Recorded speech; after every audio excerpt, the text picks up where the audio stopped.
Alright, today we're going to talk about imaginary numbers. The objective to be able to simplify radicals that lead to imaginary numbers.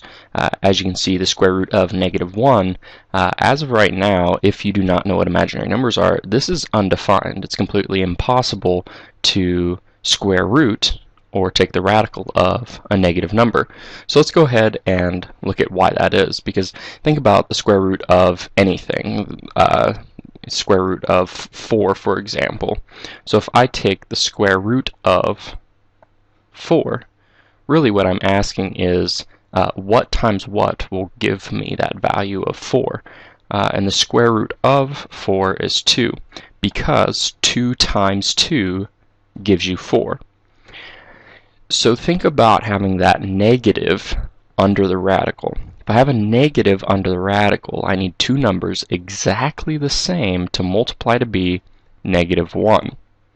Well, it's actually impossible because, think about this, a simple equation of the square root of -4.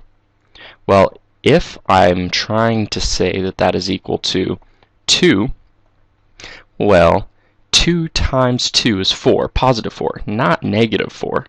But if I throw in a -2, -2 times -2, okay, so -2 times -2 is positive 4. So it's actually impossible, oops, sorry, it's actually impossible to get that negative under the radical. So think about it this way. If you want to go ahead and set an equation up, let's say -4 equals x. So we're looking for that value of x, right? And over here with the square root of 4, it was 2. So here, if I try and solve that and I square each side, -4 equals, and what I'm doing is squaring both sides, by the way. So I'm just doing this. So I get x squared, basic solving. -4 equals x squared. So the question is, can I plug something in for x to get -4? And the answer, of course, is no, because even if I plug in, like I showed right here, -2 or 2, I can't get anything out because -4 equals, so on the first number I put here is positive 2. If I did this, 2 squared, I get 2 times 2, which is positive 4. That is not true. Okay?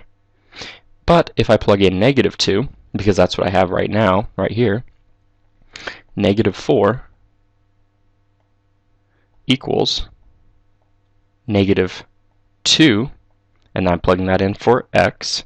If I plug in -2 and I square that, -2 times -2 is positive 4. So really, that's impossible. Therefore, this is not true at all. Therefore, -4, if I square root that, I get no solution. Now, to deal with this, I go ahead and create a whole new basic set of numbers. I create a whole new set of numbers called imaginary numbers. And how I notate the square root of -1 is with a little I. Now, the square root of -1 equals I.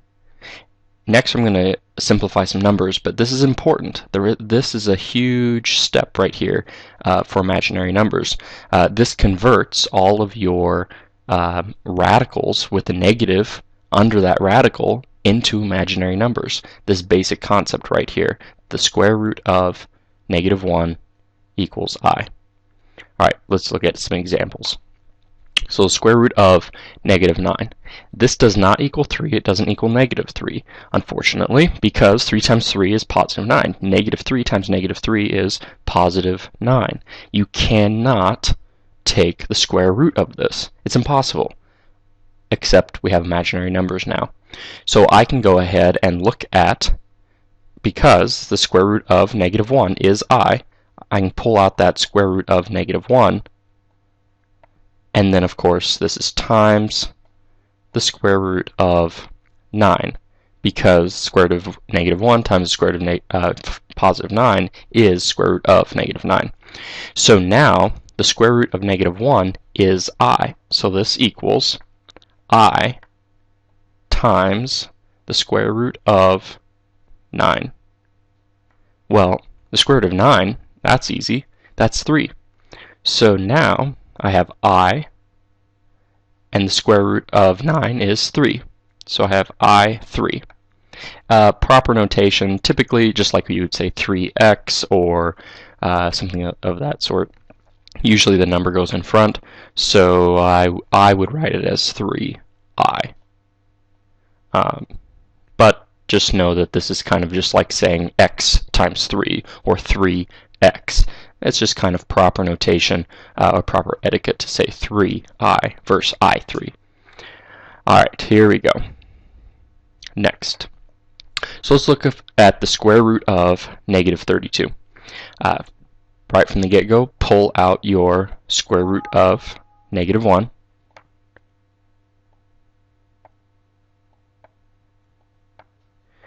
Times square root of 32.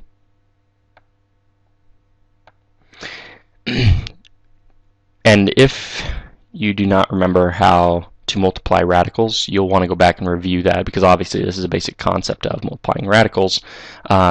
Because when I multiply these, what I'm doing is the square root of -1 times the square root of 32. This is basically how it breaks down. I just take -1 times 32.